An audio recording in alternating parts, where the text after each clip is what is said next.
A fresh round of massive layoffs hit the Canadian media industry today. Bell Canada announces cutting 1,300 positions and closing or selling 9 radio stations. This includes a 6% cut at Bell Media. They say it's in response to unfavorable public policy and regulatory conditions that it can no longer wait out. For more on what this means, I'm joined by industry expert Chris Waddell. He's a former CBC Parliamentary Bureau Chief, a former Bureau Chief at the Globe and Mail, and the former director of the Carleton University School of Journalism. Chris, you've had a long career in this field. You've seen a lot of change. I mean, what's your reaction to this cut today? Another sad day for news, for journalism, and for everyone who wants to watch or listen or see news. It means fewer people will be doing it, and it's unfortunately one of many we've seen over the last few years. You know, CTV, one of the 3 big national networks, closing its foreign bureaus with the exception of Washington, though we're told that that is going to be reduced. I mean, what does it mean when a big journalistic powerhouse like CTV, full of good people who do good work, takes a step like that? Well, what it's going to mean is a couple of things. What they're doing, in fact, is not dissimilar from what some newspapers did over the last few years, and they're all responding to the drop in advertising, and a lot of that advertising revenue has gone to Google and Facebook, and that's a little bit of a different issue. But it's also audiences are disappearing as well. They're going to streaming services, or they're going to other places too. And what news organizations have done is they've tended to consolidate what they were doing, so that in the CTV case, there'll be one centralized newsroom for all their places across the country.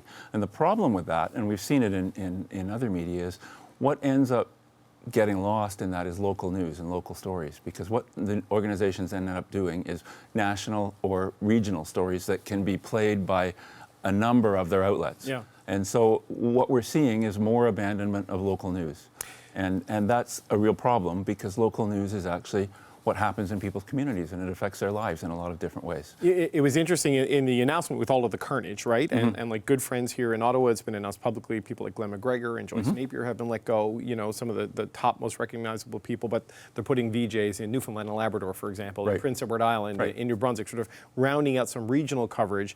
But that doesn't nearly make up for what's been lost at the center of the country. No, and what will happen, David, is what happened with newspapers, is that as you reduce local coverage and you have more things that appeal to a broader audience, so you can run a piece that appeals to everybody across the country knows a bit about, people will say, well, there's no more local news here. Why should I be watching? Yeah. And that's what's happened with newspapers as they moved out of individual reporters and individual columnists writing about their own community and took a columnist, say, in Atlantic Canada, and have somebody writing about issues for all of Atlantic Canada. Well, before long, audiences aren't stupid.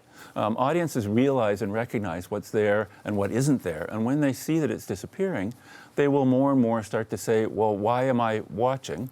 Why am I listening? And of course, the problem with that is that creates, you could call it a vicious circle, you could call it a death spiral, if you like.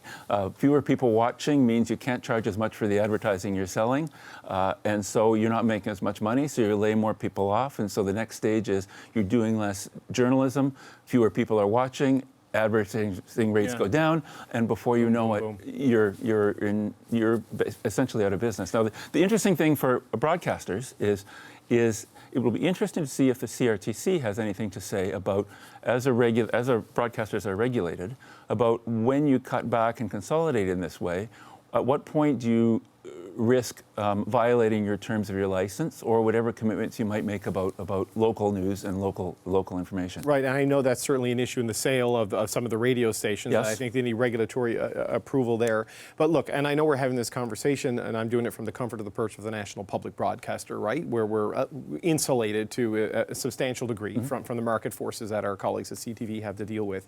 But you know, this is, as you said, the latest in the next step of decline of journalism across Canada. There are vast news deserts right across the country. I mean, where do you think media is in Canada right now compared to even 5 years ago? Well, it's in a much more desperate place than it was in the sense of there's less local stuff being covered. There are more national stories and not as many local or regional stories. It's a story that's been going on for a long time, though. If you go back to the early 1990s here in Ottawa, a lot of newspapers in Ontario used to have reporters in the Parliamentary Press Gallery. Yeah. London Free Press, Windsor Star, Hamilton Spectator, CJOH, the local Winnipeg CTV Free station, Press. Winnipeg Free Press. Yep. Montreal Gazette had 3 or 4 people, columnists, a couple others. That all started to die off in the 90s as the newspapers became consolidated, and they stopped doing coverage from Ottawa to save money, and we've been going on that pattern for quite a while now. The other interesting thing it raised, though, the point you make, is it raises a very interesting question about what's the role of the public broadcaster currently. Right. And the government has been unwilling to say what role it wants the public broadcaster to play in the new media environment that we're in, and where there are clearly some things that they should be thinking about. We have virtually no Canadian foreign correspondents now. When we used to have, the Toronto Star used to have several, they've got one in Washington. Yeah. CTV's pulled out now. We're getting more and more of our international news from foreign news agencies. Well, maybe that's a role the public broadcaster should be playing.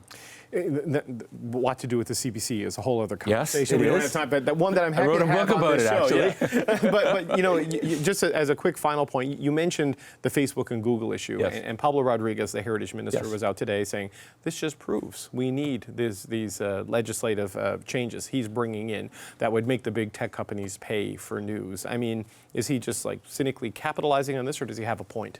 Well, the interesting thing, I think he's got I would argue he has less of a point than maybe he's saying. But the interesting thing that came out today also is the Reuters Institute at Oxford does an annual digital news survey of dozens of countries. And the Canadian survey found that in the past year, the number of people who say they get news from Facebook has gone from 40% to 29%. So clearly, on the Facebook side, if you accept the idea that Facebook might be serious about taking news off its feed, it appears that even prior to doing that, there are fewer people going there for news, which may make it easier for them to Right. carry out the threat that Mr. Rodriguez is castigating them for.